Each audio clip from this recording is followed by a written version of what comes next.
So I'm going to skip over a few questions, or at least I'm not going to pose them explicitly because I feel like I touched on them in my last video.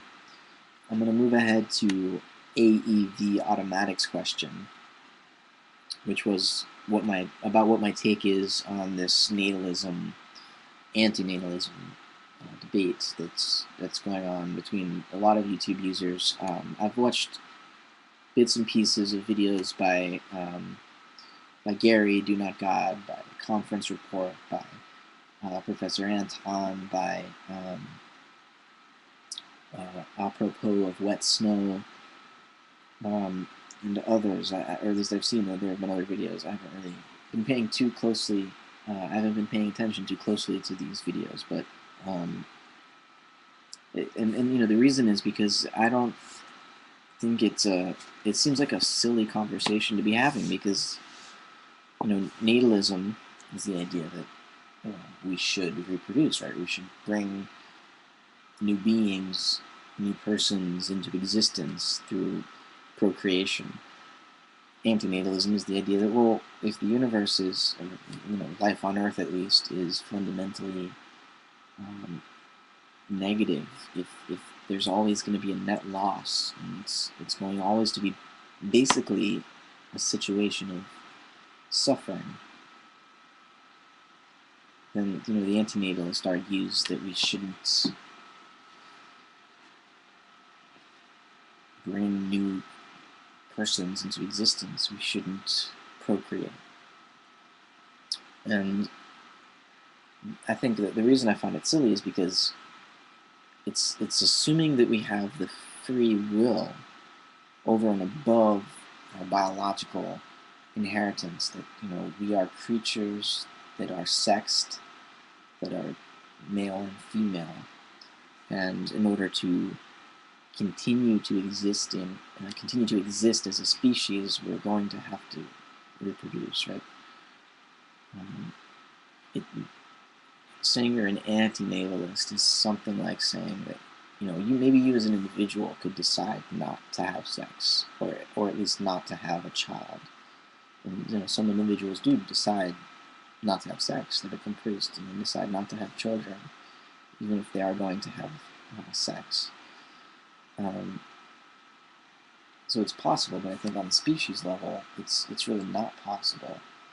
We would no longer be biological entities if we were capable of not having children, you know, in terms of our entire species. It's inevitable that enough human beings, Homo sapiens, will have a child that the species will continue. That's not going to be the reason we're going to go extinct, at least, if we do. So rather than try to say I'm for, you know, birth or against birth, I would say that birth is written into the very functioning of the universe from the beginning and to the end, because when birth stops happening, there's no more universe. And, you know, part of the reason for this extreme response, I think, is that I'm not limiting the universe to the human. I think that the human isn't the only creature that gives birth and that has the freedom to, in some sense, decide whether or not it's going to continue existing. And I think every creature that there is continues to exist because it enjoys existence. It's not simply that pre-human or non-human life doesn't want to exist, and that, you know, somehow it could or would cease existing if the net impact of living were negative. I think if life sucked from the very first moment molecules, you know, became protoplasm, or some form of single-celled, genetically replicating organism, from that very first moment, there was an increase in enjoyment, an increase in the intensity of matter's experience of itself, and an increase in intensity and an increase in goodness and in beauty. The only reason there is still a universe is because it was enjoyable for the universe to continue becoming what it was. So the fact that we are here as human beings is the testament to the fact that the universe has decided to be here, that all of the creatures prior to us have decided to procreate or to recreate or to continue existing. And I think it's silly for us to assume we could somehow stop that process from taking place. The process of coming to experience a world as enjoyable. So not only is anti-natalism, I think, impossible on an ontological level, I think it's also experientially naive in that at a certain level, experience is suffering, but at a deeper level, if you really consider the evidence as it is arrayed before you, as this universe, as this growth, I think you would come to realize that it exists because it's good.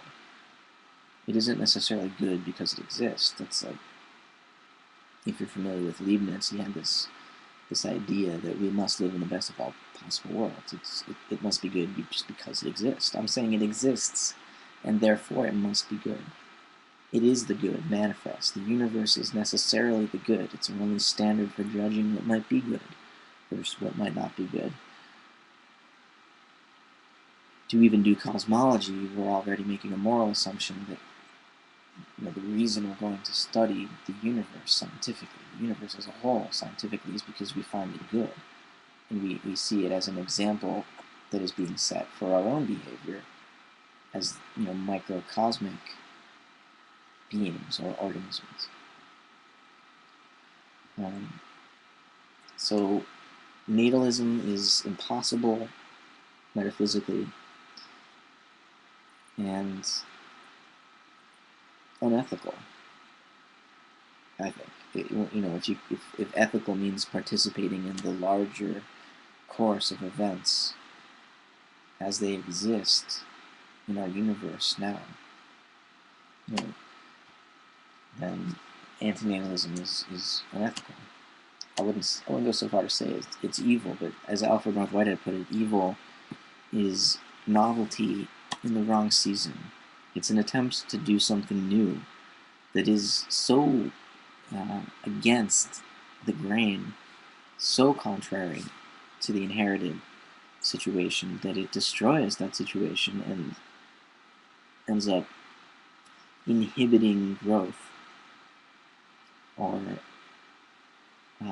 unweaving achievements of complexity that increase the intensity and the beauty and the goodness of experience by trying to do something new too quickly or too soon.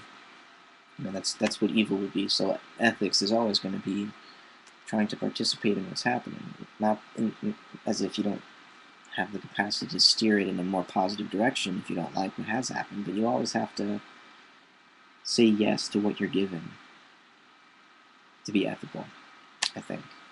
So that's where I'm at with natalism.